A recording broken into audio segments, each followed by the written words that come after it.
오늘 우리에게 주신 하나님 말씀은 이사야 40장 3절부터 8절까지 말씀입니다. 한 목소리로 읽겠습니다. 외치는 자의 소리여 이르되 너희는 광야에서 여호와의 길을 예비하라. 사막에서 우리 하나님의 대로를 평탄하게 하라. 골짜기마다 도두어지며 산마다 언덕마다 낮아지며 고르지 아니한 곳이 평탄하게 되며 험한 곳이 평지가 될 것이요 여호와의 영광이 나타나고 모든 육체가 그것을 함께 보리라. 이는 여호와의 입이 말씀하셨느니라. 말하는 자의 소리여 이르되 외치라. 대답하되 내가 무엇이라 외치리까 하니 이르되 모든 육체는 풀이요 그의 모든 아름다움은 들의 꽃과 같으니 풀은 마르고 꽃이 시들면 여호와의 기운이 그 위에 불미라. 이 백성은 실로 풀이로다. 풀은 마르고 꽃은 시드나 우리 하나님의 말씀은 영원히 서리라 하라라. 아멘. 여러분들 다 아시는 뉴스겠지만 지난주 중에 트럼프 대통령이 이스라엘 주재 미국 대사관을 텔아비브에서 예루살렘으로 옮기겠다 이렇게 선언을 했죠. 이 때문에 온 세계가 긴장하고 있습니다. 중동에서 소동이 일어날 게 분명하고 필연적으로 많은 사람들의 희생을 부를 거기 때문에 걱정을 안 할 수가 없죠. 이미 팔레스타인에서는 걱정했던 일이 벌어지고 있기도 합니다. 중동의 이슬람 국가들과 이스라엘의 관계에 아는 제3국 입장에서, 당사자가 아닌 제3국 입장에서는 어느 한쪽 편을 들 수가 없습니다. 곤란하죠. 그래서 어정쩡한 태도를 가지는 그런 전략을 써왔습니다. 모든 나라들이요. 양쪽 중에 어느 한쪽의 주장을 받아들이지도 않으면서 그렇다고 그 사람들의 주장이 틀렸다고도 하지 않는 그런 전략입니다. 그래서 예루살렘을 이스라엘이 실질적으로 차지하고 있기는 하지만 자신들의 이스라엘 주재 대사관을 이스라엘 사람들이 주장하는 이스라엘의 수도 예루살렘이 아닌 다른 도시 텔아비브에 두는 그런 전략을 택해왔죠. 이슬람 교도들도 그 예루살렘을 자신들의 수도라고 생각하기 때문에 그렇습니다. 이스라엘의 종교 중심 도시, 우리가 잘 아는 것처럼 물론 예루살렘입니다. 그렇지만 경제와 문화의 중심은 텔아비브라고 하는 도시입니다. 우리나라도 보시면은 서울을 중심으로 한 수도권에 우리나라 전체 인구의 절반 가까이가 몰려 살고 있습니다. 근데 이스라엘도 보면 이 텔아비브라는 도시권역에 이스라엘 전체 인구의 절반 정도가 모여 살고 있다 그럽니다. 그런 도시입니다. 이 실질적인 이스라엘의 수도 역할을 하는 곳이 이 텔아비브라는 도시인 셈입니다. 텔아비브라는 이름 성경에 나옵니다. 에스겔 3장에 보시면은 이스라엘 사람들이 바벨론의 포로로 끌려가 있었을 때 살던 도시 이름이 에스겔 3장에 보시면은 델아빕 이렇게 나옵니다. 텔아비브죠, 텔아비브. 그래서 이 도시 이름을 거기서 따왔다 이런 설이 있습니다. 그 설이 맞는다 그러면은 자신들의 죄 때문에 하나님께 벌을 받았던 그 역사를 기억하면서 다시는 그런 일이 생기지 않게 하겠다는 이스라엘 사람들의 신앙의 결단에서 지어진 이름이다. 우리가 이렇게 생각해 볼 수가 있습니다. 우리 성경에는 이 도시가 요빠라는 이름으로 나옵니다. 많이 익숙한 이름이죠. 히브리어로는 야포 이런 이름인데 여기에는 아름답다 이런 뜻이 들어가 있다 그럽니다. 이 요빠라는 이름이에요. 지중해의 아름다운 에메랄드 해안을 끼고 있는 그런 도시입니다. 이 성경에, 우리 성경에 이 요빠라는 이름이 몇 차례 나오죠. 여러분들 다 아시는 내용입니다. 첫 번째가 어디서 나오냐면은 니느웨에 가서 말씀을 선포하라는 하나님 명령을 따르기 싫었던 요나 선지자가 니느웨의 반대쪽에 있는 다시스로 도망가기 위해서 배를 탔던 곳, 그것이 요빠입니다. 사도행전에 보시면은 가난한 사람들을 많이 도와준 다비다라고 하는 여제자가 등장합니다. 이 여자가 살았던 곳이 요빠입니다. 그리고 또 한 가지는 로마의 백부장 고넬료, 이 고넬료가 하나님의 명령으로 베드로 사도를 자신의 집으로 초청을 하죠. 그래서 하나님 말씀을 듣게 되는데 그때 베드로가 머물러 있었던 곳이 요빠에 있는 무두장이 시몬의 집입니다. 이렇게 요빠라는 이름이 우리 성경에 등장을 합니다. 이래서 성경에 등장하는 요빠라는 이름은 대체로 이방인을 향한 하나님의 사랑과 연결이 되거나 아니면은 여자들, 특히 과부 또는 무두장이처럼 당시 사회에서 천대받던 사람들에게 새로운 세상이 열리는 걸 알리는 그런 상징적인 이름으로 등장하기도 합니다. 그런 곳이 요빠입니다. 그런 곳이 바로 지금의 텔아비브라고 하는 도시입니다. 종교적인 상징은 강하지만 혼란과 분쟁과 불화의 도시인 현재의 예루살렘과 대비되지 않습니까? 이렇게 보면은요. 요빠라는 이름에 아름답다는 뜻이 들어가 있다 이렇게 말씀을 드렸는데 오늘 본문에도 아름답다는 말이 등장합니다. 본문 6절입니다. 본문 6절에 보시면은 모든 육체는 풀이요 그의 모든 아름다움은 들의 꽃과 같으니 이런 말씀이 등장합니다. 아름답다는 단어가 등장합니다. 모든 육체가 아름다움을 가지고 있다 이런 말씀을 하는 겁니다. 모든 육체, 모든 사람을 뜻합니다. 여기서 아름다움이라고 우리말로 번역한 히브리어 언어가 뭐냐면 히스도라고 하는 단어인데 이 단어의 원형은 헤세드라고 하는 단어입니다. 이게 무슨 단어냐면요. 사람에게 적용할 때는 호의, 친절 이런 뜻을 가지는 단어입니다. 근데 이 단어를 하나님하고 연결시키면 헤세드라는 단어를 하나님과 연결시키면 하나님의 인자, 하나님의 자비 이런 뜻으로 연결이 됩니다. 이 하나님의 헤세드, 그러니까 하나님의 인자하심, 하나님의 자비하심이야말로 우리 인간들에게 소망의 근거가 되는 그런 단어가 됩니다. 본문 이사야서의 이 말씀을 베드로전서 1장 24절에서 인용을 합니다. 근데 거긴 이렇게 말씀을 합니다. 두 말씀이 비교가 되는데요. 그러므로 모든 육체는 풀과 같고 그 모든 영광은 풀의 꽃과 같으니 본문 6절에 그의 모든 아름다움은 들의 꽃과 같으니 이런 말씀을 베드로서에서는 그의 모든 영광은 풀의 꽃과 같으니 이렇게 인용을 했습니다. 아름다움이라는 말을 영광이라는 말로 바꾼 거죠. 이 두 단어가 같은 뜻이다 이렇게 본 겁니다. 아름다움은 곧 그 사람의 영광이다 이런 말씀이 됩니다. 모든 육체 그러니까 모든 사람에게는 영광이 있다는 말이 됩니다. 그리고 그 영광 또는 아름다움 이건 하나님의 인자하심, 하나님의 자비하심에서 나온 것이다 이렇게 풀어볼 수가 있습니다. 이 모든 육체 그러니까 모든 사람은 아름답게 창조됐습니다. 하나님의 자비가 우리 인간을 그렇게 만드셨습니다. 창세기 1장에서는 모든 피조세계가 창조주 하나님께서 보시기에 심히 좋았더라 이렇게 증거합니다. 보시기에 심히 좋았더라. 그렇게 창조된 게 우리들이라는 말씀입니다. 그래서 우리들의 아름다움, 우리들의 영광이라는 건 하나님과 연결이 되게 돼 있습니다. 우리들의 아름다움, 우리들의 영광의 고향이 하나님의 자비이기 때문에 그렇습니다. 이 자비로우신 우리 하나님께서 우리에게 베풀어 주신 사랑으로부터 우리의 영광이 나왔고 거기에서 우리의 아름다움이 나온 겁니다. 이 당연히 하나님과 관계되지 않는 아름다움, 또 하나님과 관계되지 않는 우리 인간의 영광, 이건 아무것도 아닌 게 된다는 겁니다. 근본을 잃어버린 거기 때문에 그렇습니다. 본문 6절 하반절부터 7절까지 보시면 이렇게 말씀합니다.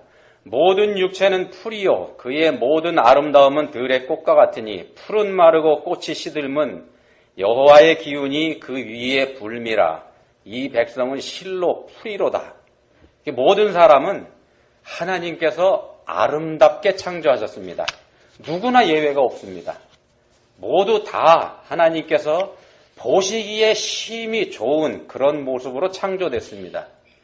물론 죄 때문에 왜곡돼 버린 우리들이 아름다움을 잃어버린 것, 그것도 사실이긴 합니다만, 우리는 원래 꽃처럼 아름답고 풀과 같이 싱싱한 그런 생명을 가진 존재로 창조가 됐다는 겁니다. 하나님께서 그렇게 창조하셨습니다. 하나님께서 그렇게 창조하셨습니다. 그렇다고 한다면은요, 그 창조주 하나님의 영이 그 위에 불면 그 아름다움과 그 싱싱함이 더해야 맞습니다. 더 아름다워지고 더 싱싱해져야지 맞습니다. 그러지 않습니까?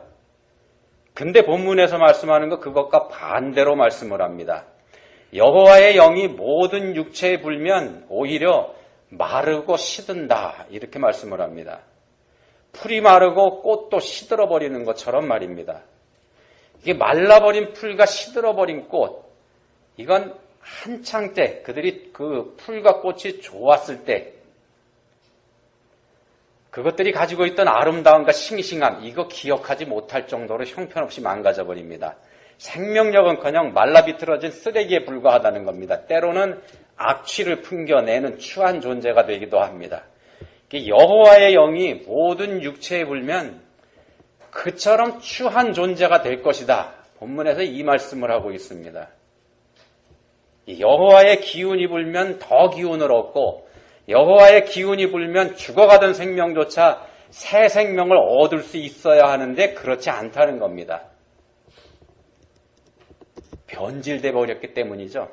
이게 타락해서 원래의 아름다움을 잃어버렸기 때문에 그렇습니다. 하나님께서 주신 원래의 영광을 잃어버렸습니다. 하나님의 자비에서 떠나버렸기 때문에 그렇습니다. 근본에서 떠나버렸기 때문에 그렇습니다. 하나님을 떠나 타락한 인간은 변질돼 버려서 시들어버리는 꽃처럼 됐고 말라버리는 풀처럼 돼버린 겁니다. 하나님과의 관계를 끄는 피조물의 형편이 이렇다는 말씀입니다. 하나님과 관계를 끊으면 이렇게 됩니다. 본문 8절에서 이렇게 말씀합니다. 풀은 마르고 꽃은 시드나 우리 하나님의 말씀은 영원히 서리라. 우리 인생은 마르고 시들어버릴 수밖에 없지만 하나님 말씀은 전혀 그렇지 않습니다. 영원히 서게 됩니다. 다시 욥바로 가보겠습니다. 욥바의 요나에게로 한번 돌아가 보겠습니다. 하나님께서 요나 선지자에게 말씀하셨습니다. 요나 1장 2절에서 이렇게 말씀합니다. 너는 일어나 저 큰 성읍 니느웨로 가서 그것을 향하여 외치라. 그 악독이 내 앞에 상달되었음이니라. 요나의 나라 이스라엘을 괴롭히던 나쁜 나라, 당시의 강대국이었던 아수르의 수도 니느웨로 가서 하나님 말씀을 전하라. 이렇게 말씀하시는 겁니다. 여기서 하나님께서 요나에게 말씀하십니다. 너는 가서 외치라. 뭐라고 외쳐야 할까? 본문에서 말씀합니다. 모든 육체는 풀이요 그의 모든 아름다움은 들의 꽃과 같으니 풀은 마르고 꽃이 시들면 여호와의 기운이 그 위에 불미라. 이 백성은 실로 풀이로다. 자신들이 시들어버릴 꽃과 같고 말라버릴 풀과 같은 존재라는 사실을 깨닫게 하라는 말씀입니다. 더 구체적으로는요. 그렇게 하지 못하면 깨닫지 않으면 40일 후에 망하게 될 거다. 이거 선포하라고 요나에게 명령하셨습니다. 하나님께서 심판하시겠다는 뜻이죠. 니느웨 사람들이 비록 악한 사람들일지라도 그들 역시 여호와 하나님의 아름다운 피조물들이기 때문에 자비로운 손길로 지금까지 덮어주고 계셨었는데 그걸 제거해 버리시겠다는 말씀입니다. 자비로운 손길을 제거해 버리시겠다는 겁니다. 하나님의 보호가 거두어져서 내버려 두시는 바 되는 피조물, 그런 피조물에게는 더 이상의 자비가 없습니다. 주변에 있는 모든 것이 적이 돼서 대적하게 됩니다. 하나님께서 요나에게 명령하셨습니다. 근데 요나는 그렇게 하기가 싫었습니다. 니느웨에 가서 외치기가 싫었던 거죠. 자신의 나라를 괴롭히는 아수르, 이 땅에서 빨리 없어져야 될 나라이기 때문에 그렇습니다. 자신이 니느웨에 가서 말씀을 전하면 그랬다가는 만약에 혹시라도 그 사람들이 회개할지도 모르기 때문에 걱정이 된 거죠. 사람 일이라는 거 알 수 없는 일이니까는요. 게다가 요나가 아는 하나님, 자신이 알고 있는 하나님은 자비로우신 분이기 때문에 만에 하나라도 요나의 말을 듣고 회개하는 사람이 니느웨에서 나온다고 하면, 그런 일이 벌어지면 자비하신 하나님께서 어떻게 하실지 모르기 때문입니다.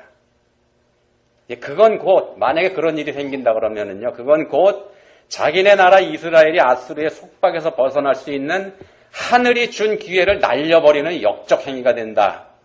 이런 생각이 드는 겁니다. 이거야말로 정말 하늘이 준 기회이지 않겠습니까? 아수르가 망할 기회가 왔으니까요. 40일 뒤에. 그래서 욥바로 가서 니느웨와는 정반대 쪽에 있는 다시스로 가는 배를 탔습니다.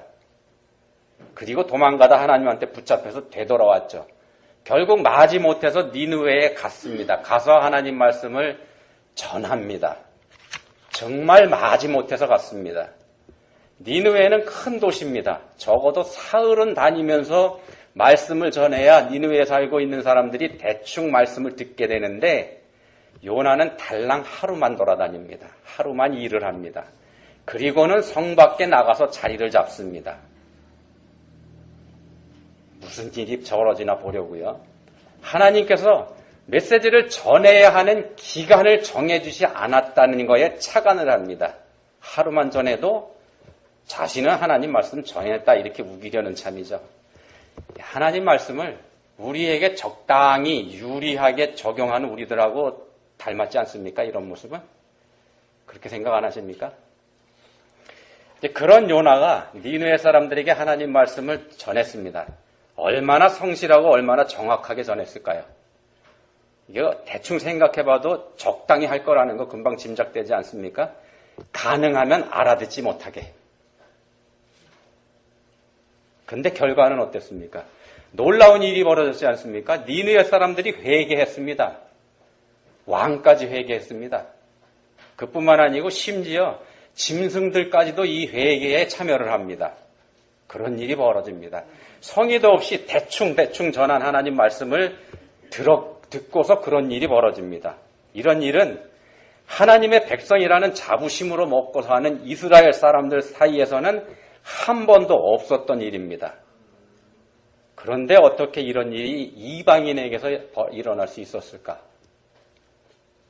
여호와의 기운이 그들에게 불었기 때문입니다. 여호와의 기운이 불면 본문에서 말씀하는 것처럼 마르고 시들어 버릴 수도 있습니다만, 여호와의 기운이 불면 그것과는 반대로 에스겔 37장에서 증거하는 것처럼 말라 비틀어져서 부서져가는 뼈다귀 위에 살이 붙어서 생기를 가진 아름다운 사람으로 돌아올 수도 있다는 겁니다. 그런 일을 하는 게 여호와의 기운입니다. 이 에스겔 37장에서 여호와의 기운이 불게 된 원리, 요나서의 그것과 같습니다.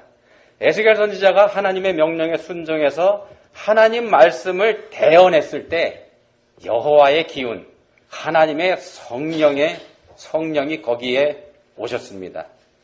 요나가 하나님 말씀을 니느웨에 전했을 때 그랬던 거하고 똑같습니다. 사람들이 하나님 말씀에 순종하는지 여부에 따라서 결과가 이렇게 달라진다는 뜻입니다. 근데 여기에 우리가 쉽게 이해하기 어려운 부분도 있습니다. 우리가 착각하는 게 있다는 겁니다. 세상에서는 이 세상적인 기준으로 보면은요, 말만 해서 될 일이 어디 있냐? 말로만 하면 뭐가 되냐? 행동하지 않고. 이게 세상적인 개념입니다. 말만 앞세우는 사람, 덜 된 사람 취급을 합니다. 이게 우리들이 갖고 있는 사고방식이지 않습니까? 근데 말입니다. 말만 해도 됩니다. 말로만 해도 되는 일이 있습니다. 이게 중요한 거는 그 말이 누구의 말이냐는 겁니다. 그 말이 누구의 말이냐는 겁니다. 아무 권한도 없고 능력도 없는 사람이 무책임하게 내뱉는 말이라면 우리가 가지고 있는 생각이 맞습니다. 말만 하는 사람 가리켜서 우리가 빈수레가 요란하다 이렇게 하지 않습니까? 그 말이 맞다는 겁니다. 무책임하게 내뱉는 말이라면. 근데 보십시오. 앞에서 트럼프 말씀드렸습니다. 트럼프가 정말 어처구니 없는 말을 했습니다. 우리가 보기에 그렇습니다. 정말 어처구니 없습니다. 온 세상을 큰 혼란 속으로 밀어넣어버렸습니다. 그렇지만요, 트럼프가 미국의 대통령으로 있는 한, 그리고 그가 자신의 말을 취소하지 않는 한, 미국 대사관은 텔아비브에서 떠나서 예루살렘으로 옮겨야 됩니다.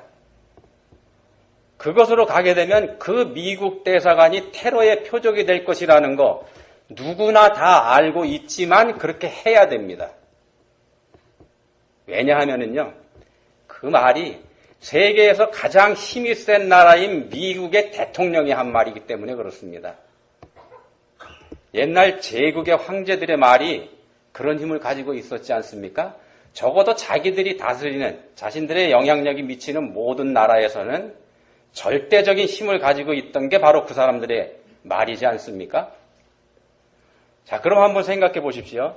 일개 사람의 말이 그런 엄청난 힘을 가지고 있다 그러면 이 세상을 창조하신 창조주 하나님의 말씀이 가지는 힘, 이거 어떻겠습니까?